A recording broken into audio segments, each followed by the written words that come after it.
you mad? Why you mad? Get glad. Stop hating on my swag. Stop hating on my shit. You money like a bitch. Welcome back, everybody, to the channel. Y'all know what today is. It's Thursday, so I'm about to hit y'all with another story time. Now, today's story time is gonna be something a little. It's old. I'm gonna bring y'all old story times, and I'm gonna bring y'all up to date to like newer events that happened in my life. But this event happened when I was probably, I had to be at least 10 or 11. I think I was 10 or 11. So we're gonna start it off like this. I know you see the title.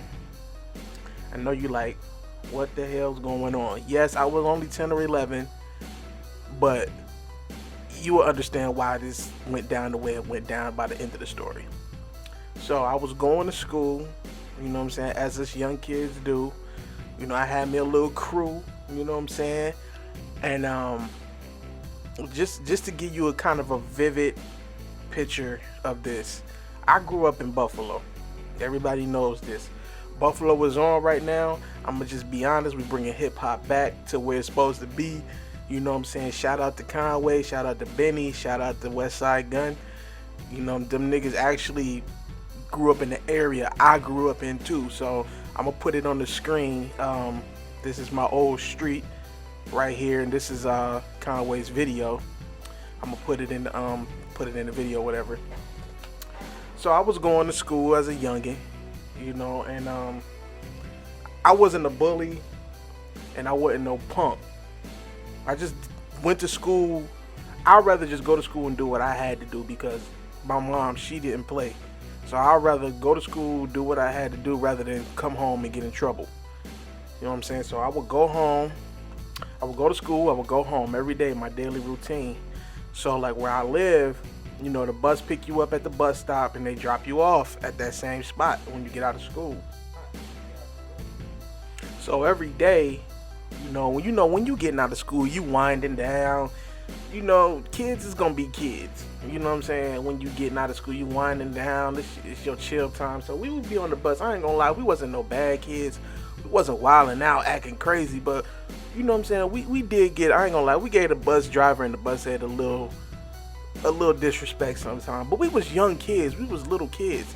So you know, this particular school year, for some reason, I'm not racist, but I'm gonna just say it like it is, tell it like it is. There was a white girl who was in some of my class. Well, she was in my class, and she rode the bus with me. She stayed in the same neighborhood as me, and I'll never forget it. Her name was Rebecca, and every day I see now she probably liked me, but as a kid, I didn't know what the hell was going on. But every day when we get out of school, you know what I'm saying, she would like tease me in school, and then like when we got on the bus, she would always just bother me every day. Like every day she would bother me. Like I would literally like move to another seat and she would get up and come to that seat just to bother me. So it got to the point where it was like a real physical, it started getting physical. Like she started like beating me up, and I knew she was a girl and I didn't want to hit her. So I would like have bruises and stuff on me. So sometime I would come home like a bruise or something. My mom be like, what happened to you? And I just be like, nothing, I was playing. You know what I'm saying? This, that, and another. But it started getting like to the point where it was like every other day something was going on, to the point of one day I came home and I had like scratches on my shirt. My shirt was like stretched out and my neck was like cut, or she like scratched my neck or something like that. And my mom was like, who is somebody beating you up at school? Do I need to come up there? What's going on? And I'm like, nah, we was just roughhousing, playing, just telling, because I don't want to be like, yo, mom, this girl doing this to me. But it started getting worse and worse and worse. So one day in particular, we were sitting on the bus, and I seen her getting on the bus, and I seen she was finna come sit with me. So I purposely got up and moved to another seat before she could even sit down. She came right to the seat and sat next to me. So once the bus is moving, everybody's sitting down. It's like she knew what she was doing, and she would like just bother me for no reason. So this particular day, she like scratched me in my eye, and I had a gash. I looked like Scar from Lion King. I had like a gash in my eye, and I was pissed off because I was like, yo, my face is just jacked up. And I was like, man, I just, to the point I was just like, all right, something gonna have to give. So when I went home, my mom seen my face, and she was like, what the hell happened to your face? I was just broke it down. I was like, yo, mom, I ain't gonna lie to you. It's this girl Rebecca on my bus. She's like bothering me. She always bullying me. She always messing with me, and I don't want to do nothing to her because she a girl. My mom was like, oh nah, we can't have that. So instead of my mom going to the school, because I knew where she lived, because we got off at the same bus stop, and I already seen what house she would go in. So instead of my mom's going to the school, knowing how gangster my mom's is, she went to the girl house. I'll never forget it. We went over there, and my mom was like, what house she live in? I was like, she live upstairs. My mom went dead up there, knocked on the door, and was like, yo, look at my son's face. Yo, tell your daughter to stop touching my son, or we're gonna have a problem. You know, she was like, oh, the mother was like, I don't know what's wrong with her. I don't know this, that. She was just making excuses, and I didn't even see Rebecca. I just remember my mom talking to her, and they talked. My mom argued with her for a minute. She was like, yo, I'm telling you, tell your daughter, keep her hands off my son. So, you know, things went on normally for a couple of days, and I remember, like, in school, she was bothering me more in school for some reason. I'm thinking, okay, she gonna leave me alone since my mom came here. I'm thinking your mom then told you, like, leave me alone, but she didn't leave me alone. She kept bothering me, pushing me, scratching me more, grabbing my arm, scratching my arm, and it got to the point where she was like trying to bite me. I'm like, yo, what the hell's wrong with this girl, right? So I was like, you know, I remember that week I had made up in my mind, I was like, yo, I'm finna fuck this girl up. Like, I'm tired of this shit. I'm tired of it. Ain't nobody, the bus aide not doing nothing. The teacher's not doing nothing. Her mother's obviously not doing nothing. Somebody called me. My bad. Her mother's obviously not doing nothing. So I'm like, I obviously got to take matters into my own hands. And my mom already told me, yo, if she do something like this to you again, you fuck her ass up. I bet you she'll leave you alone. So I remember this one week, like I said, I had a little crew, and I was like, yo, we gonna jump this bitch. So I remember towards the end of the week, you know, before she got off the bus, she like mushed me, cause she would get off before me. She like mushed me, and I was like, okay, I got you.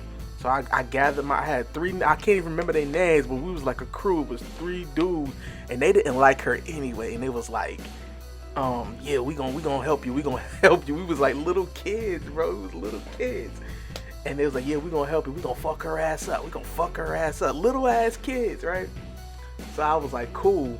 I'm nervous anyway, because I ain't want to beat up no girl or whatever. She was a little girl, but she was tough. She was like Angelica, like from the Rugrats.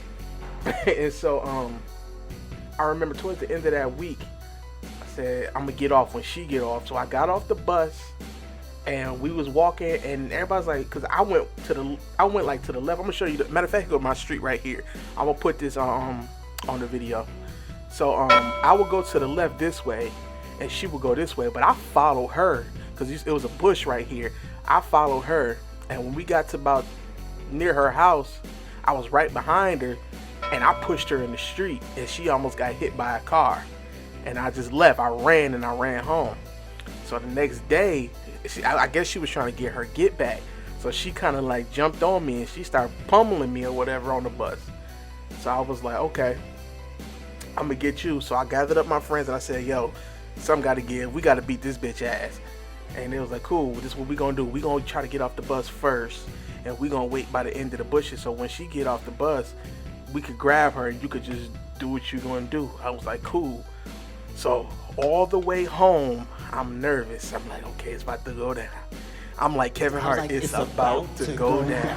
So we finally get to the bus stop, and when we finally get there, you know, my friends, they hurry up. They get off the bus first. They go to the corner. They wait. They act like they talking and doing whatever. She gets off the bus. So they down there waiting. I get off the bus. I just get off the bus last. I'm like, okay, I'm gonna just wait till I'm just wait. So I got off the bus. I never forget it. I had a Batman raincoat on. I never forget, this raincoat. It was gray, and it had Batman, had like a cape on the back. And When she walked down, she got to the end of the bushes. They just grabbed her. When I saw them grab her, I just took the opportunity and I just ran up and I just started pummeling. And I started beating her ass, like punching her in her face, punching her in her head, giving her body shots. I was just fucking her up, right? So they let her go. Everybody just ran. Everybody just bounced. I took off running. I bounced. I ran home. I ran all the way home, right? I ran home and I ran upstairs and I ran and I hid under the bed till my mom came home. That day my uncle was there. Rest in peace, my Uncle Chico. And I ran under the bed. He didn't even say nothing. But when my mom's got home, he was like, because he could see out of the window, he seen me running. And he was like, where the hell, David coming from? He was like, that nigga was running so fast. All I seen was that Batman cape flying in the air. I never forget him saying that. And my mom was like, what's going on or whatever? And I just came out and I told her, I was like, I beat up Rebecca today. You know what I'm saying? And my mom was like, oh, okay. You know what I'm saying? Whatever. You know what I'm saying? So I was like, damn, okay, whatever. Next thing you know, a couple hours after that, get a knock at the door. Who is it? It's the Buffalo Police Department. Oh, I was scared as hell. I was so scared, bro. I was shook.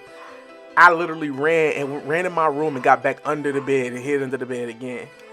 And it was I remember it was a black lady and it was a white dude. So they came and Rebecca was actually with the cops with her mom. No, my bad. Let me take that back. The mother came to the house looking for me first. And my mom told him I wasn't even there. My mom said he gone with his grandma or something like that. And that's when my mom seen the girl's face. And my mom got kind of heated because she was like, yo, you really fucked that girl face up bad. You know what I'm saying? She was kind of mad, but then she was just like, yo, you really messed that girl face up. Her face was like black and blue. It was like a horror movie. Her face was jacked up. So then later on the night, that's when the cops came to the crib. And it was a black cop and it was a white cop. And the white cop was trying to give my mom a hard time.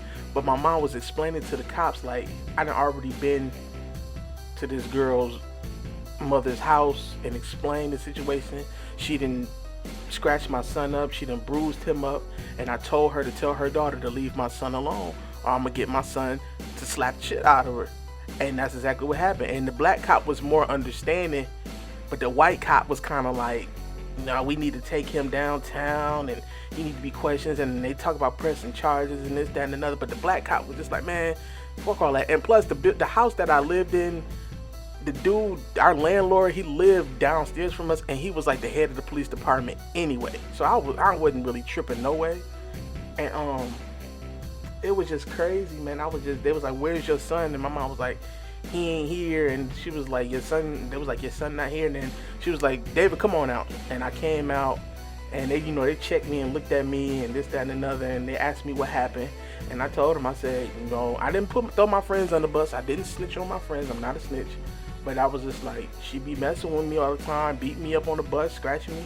And I just got tired of it. And I just slapped the shit out of her. I beat the shit out of her. It is what it is. And they say, the best thing for y'all to do is just stay away from each other, which was kind of impossible because we rode the same bus and we went to the same school. We was in the same class. So, I guess after that, the police went to her parents' house again and talked to them and told her the situation or whatever. And I guess they asked her, did his mother come here and talk to you about the situation? She couldn't deny it because my mother had went over there personally. And I remember after that day, I really had no more problems out of Rebecca. And then she tried to, this is where I learned, when you beat somebody up, they always try to be your friend. She was extra friendly. Hey, David, every day. I would see her walking down the block going to the store. She would wave. I wouldn't even wave to her. I stopped talking to her in school. I stopped talking to her on the bus. She was trying to sit with me on the bus and be my friend. But yeah, man, that's the first and last time I actually beat up a girl, and I thought I was gonna go to jail. I was really scared, but I was a kid, you know what I'm saying? And it was just crazy, man. I don't know what was up with that girl, but for years, I seen her maybe 2 years. for 2 years after that situation. We ended up moving, but she tried to be my friend. We kind of like, I ain't gonna say we grew up together, but we kind of grew up together. But she was trying to be my friend. I just ignored her for those 2 years because I didn't want to deal with it no more. I was just over it. And shout out to my 3 friends. I don't know who y'all is. I can't even remember y'all names. But shout out to my boys, man. They held the nigga down, man. They held the nigga down on that white girl, man. We did our damn shit. So yeah, man. Like I said, this is another story time. This story time wasn't all of that, but I'm gonna hit y'all with some better stories probably next week. I'm still debating. I don't want to ruffle no feathers and get nobody mad about shit that I'm telling. But yeah, man, that's the first time I beat up a girl. You know what I'm saying? Hopefully it's the last. But I slap the shit out of a bitch. Nah, I'm just playing. I hope y'all enjoy. Peace. Too much drama.